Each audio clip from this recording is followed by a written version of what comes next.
इस संबंध में माननीय चीफ स्पीकर साहब को जानकारी दी है और माननीय 3 सदस्य अमित चाचान जी, अपने टीकाराम जूली जी और माननीय नरेंद्र बुढ़ानिया जी ने सदन का ध्यान आकर्षित किया है।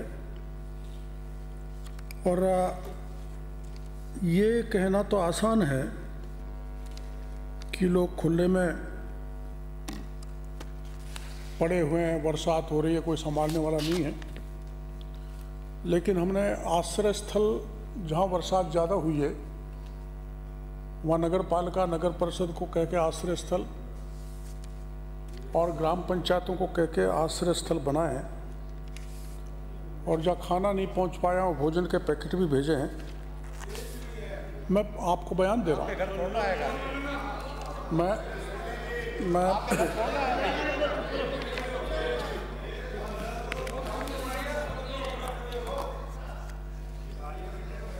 अपने यहाँ राजस्थान में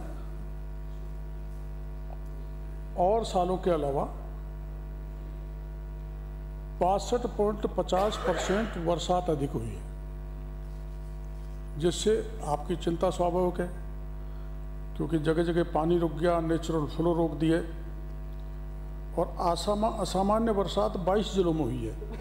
जिन जिलों बताने में समय खराब चाहते हो तो मैं बता दूं, करीब 22 जिलों में एबनॉर्मल रेनफॉल हुआ है और एक्सेस 16 जिलों में हुआ है।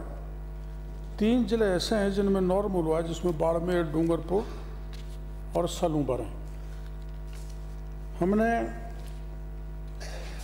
जो प्रयास किए हैं वो आपकी जानकारी में देना चाहूँगा। उसके बाद कोई ऐसी मामला आपके उसमें आए तो हमें बताना, हम आपकी इन पर कार्रवाई करेंगे। हमारे पूरे राजस्थान में अब तक मृतकों की संख्या 193 बरसात के कारण, ये 193 अतिवृष्टि बाढ़ के कारण, और घायलों की संख्या 36। और हमारा जो पशु है, छोटा पशु की हानि हुई है 347 और बड़े पशु हैं 279, और जो आवास हैं पक्के वो गिरे हैं 1974 और कच्चे मकान गिरे हैं 752, झोंपड़े गिरे हैं 190, पशु के बाड़ों में नुकसान हुआ है 517 में, कपड़ा जिनको नुकसान हुआ है 2855 लोग हैं और बर्तन हैं 3522 परिवारों के।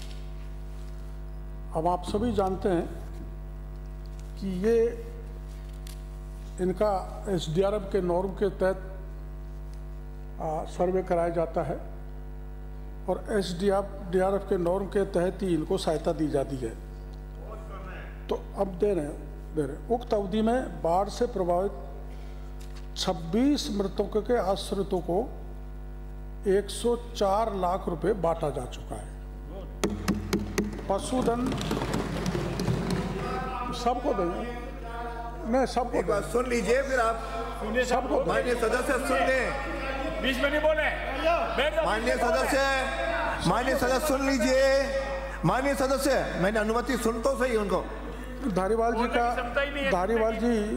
ये प्राइमरी वरिष्ठ है सबसे, ये प्राइमरी स्टेज का है। मैं आपको बताऊंगा, एक भी नहीं बचेगा जिसको किसी प्रकार की हानि हुई है, उसको कंपनसेट करेंगे। पशुधन की क्षति से प्रभावित 8 व्यक्तियों को 2,53,000 रुपये दिया है।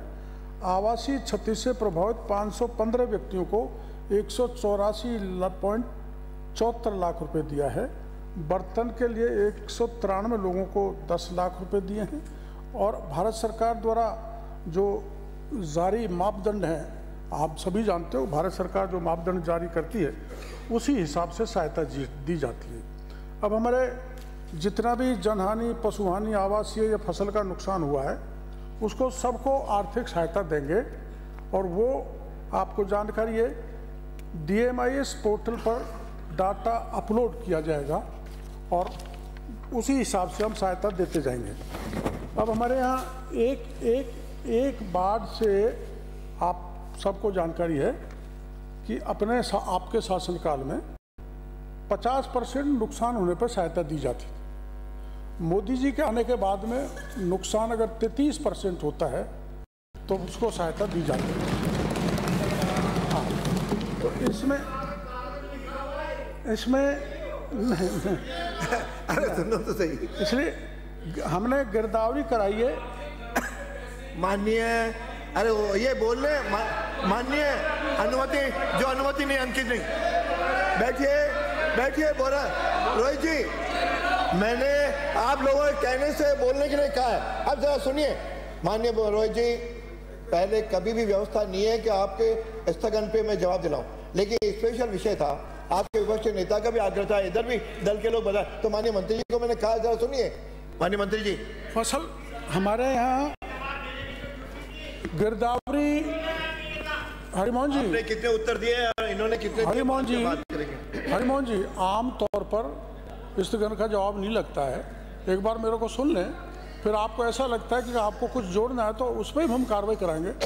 तो ये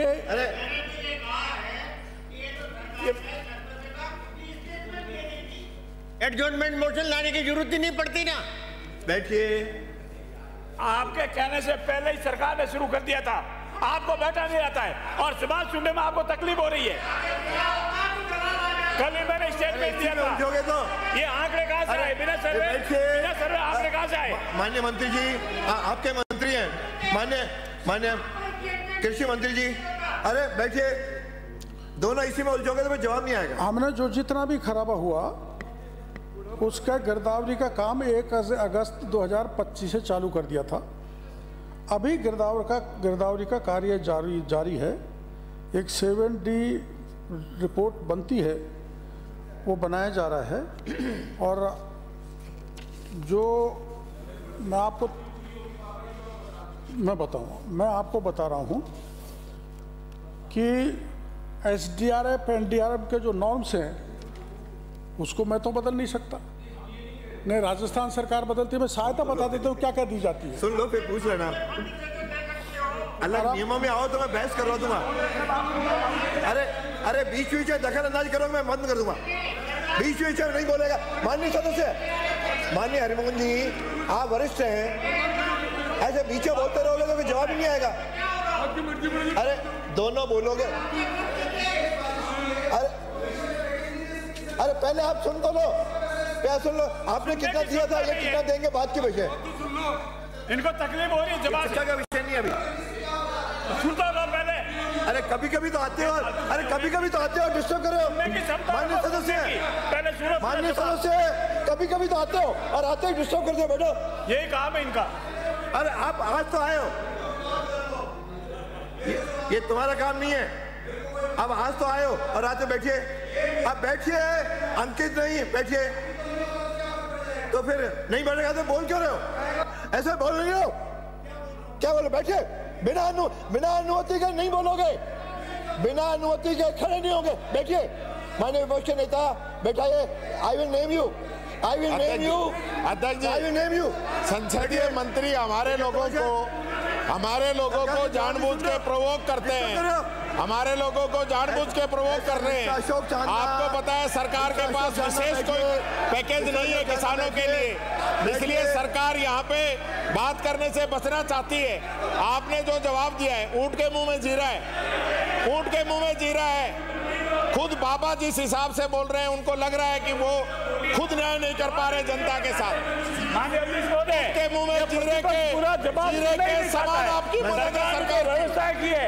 सरकार ने जो विशेष पैकेज सरकार जो जवाब सुनना चाहते हैं, ये कांग्रेस की संस्कृति नहीं है, मिलना चाहिए। कभी भी किसान के हित में नहीं रही है। तो किसान विरोधी कांग्रेस है, ये किसान विरोधी कांग्रेस है। ये जवाब ही नहीं देना चाहते। बैठिए, नो वहीं बैठिए। क्या हो जाएगा बताऊंगा, क्या हो जाएगा? चैलेंज कर रहा हूं। अध्यक्ष महोदय, जब हमारे मंत्री जवाब दे रहे हैं और कांग्रेस के नेता बाहर जाके कहेंगे कि मंत्री ने जवाब नहीं दिया, आप सुनो तो सही, आप सुनते ही नहीं हो जवाब मंत्री का जवाब सुनते ही नहीं हो और अध्यक्ष जी के आसन को चुनौती दे रहे हो। ये संसदीय परंपरा नहीं है, ये कांग्रेस का बनाया हुआ संविधान नहीं है। ये संसदीय परंपराओं का ध्यान रखना है, संसदीय परंपराओं का ध्यान रखना है। आप अध्यक्ष जी को डरा नहीं सकते। आप जिस तरीके से आपके राहुल गांधी जो गालीबाज नेता है, उनका वो कहते वही करते हो आप लोग। ऐसे थोड़ी चलता है आपके कहने से। जब हमारे मंत्री